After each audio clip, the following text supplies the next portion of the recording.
15 नवंबर जननायक बिरसा मुंडा की जन्म जयंती के अवसर पर उन्हें शत शत नमन। आज हम याद कर रहे हैं उस महानायक को जिसने सिर्फ 25 वर्ष की उम्र में अंग्रेजी हुकूमत और स्थानीय जमींदारों के अत्याचारों के खिलाफ आदिवासी इतिहास की सबसे बड़ी क्रांति उलगुलान की अगुवाई की। आज हम इसी महानायक के जीवन और उनके अभूतपूर्व योगदान पर विस्तार से बात करेंगे। मैं आकृति और आप देख रहे हैं MNT news network. Birsa Munda का जन्म 15 नवंबर 1875 को उल्हातू गांव रांची में सुगना मुंडा और कर्मी हाथू के घर हुआ। प्रारंभिक शिक्षा सालगा गांव में मिली, जिसके बाद वे चाईबासा इंग्लिश मिडिल स्कूल पहुंचे। शिक्षा के दौरान ही उन्होंने ब्रिटिश शासन की नीतियों और मिशनरियों के सांस्कृतिक हस्तक्षेप को करीब से देखा, जिसने उन्हें लोगों के लिए संघर्ष करने के लिए प्रेरित किया।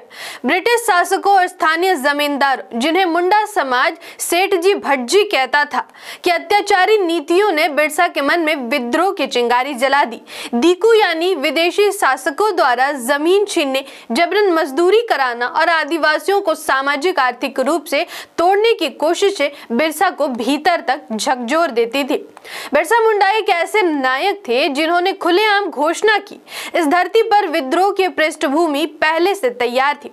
पहाड़िया विद्रोह, तिलका मांझी का संघर्ष, विष्णु मान की, दुखन मान की, सिंधराय बिंदराय का कोल विद्रोह और सिद्धो कानू का संताल विद्रोह, सभी ने अंग्रेजी और सेठ जी भटजी के खिलाफ आवाज उठाई थी कि मुंडाओं को दीकू राज से मुक्त होना होगा। 1895 से 1900 तक मुंडा समुदाय ने उनके नेतृत्व में उलगुलान चलाया। ब्रिटिश शासन और स्थानीय जमींदारों द्वारा मुंडारी खुंडकटी व्यवस्था को तोड़ने के विरुद्ध यह एक ऐतिहासिक जनक्रांति थी। लेकिन इतिहास में अक्सर 1857 के मंगल पांडे को पहला शहीद मान लिया गया, जबकि 1856 में 15,000 से अधिक संथाल आदिवासी गोली से भून दिए गए थे। इन्हीं निरंतर संघर्षों की अगली कड़ी थे बिरसा मुंडा, जिन्हें जनता ने अपना नेता चुना। बिरसा मुंडा ने अपने उलगुलान आंदोलन को 3 बड़े लक्ष्यों की प्राप्ति के लिए समर्पित किया था। उनका पहला उद्देश्य था जल, जमीन और जंगल जैसे प्राकृतिक संसाधनों की रक्षा, जिन्हें अंग्रेज शासन और स्थानीय शोषक तेजी से छीन रहे थे। दूसरा, वे आदिवासी नारी की गरिमा, सुरक्षा और सामाजिक प्रतिष्ठा को सुरक्षित करना चाहते थे।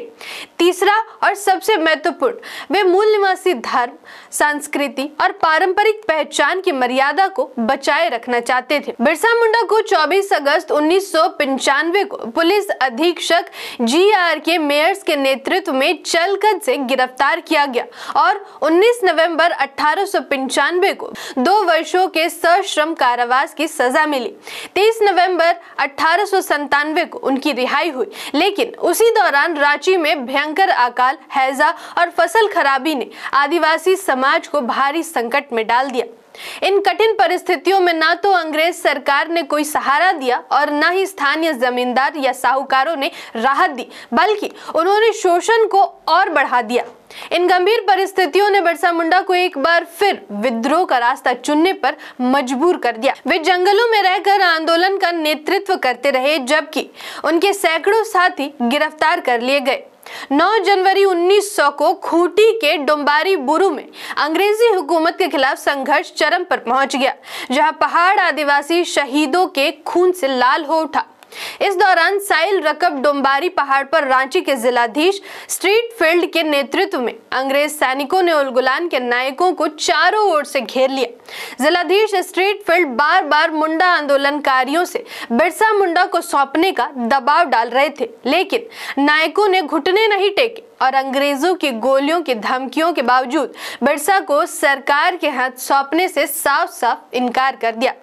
इसके बाद स्ट्रीट फील्ड और कमिश्नर फोरबीज ने गोली चलवाई, जिसमें 400 से अधिक आंदोलनकारी शहीद हो गए। अंग्रेजों की गोलियों के बावजूद बिरसा मुंडा के अनुयायी डरे नहीं, डटे रहे।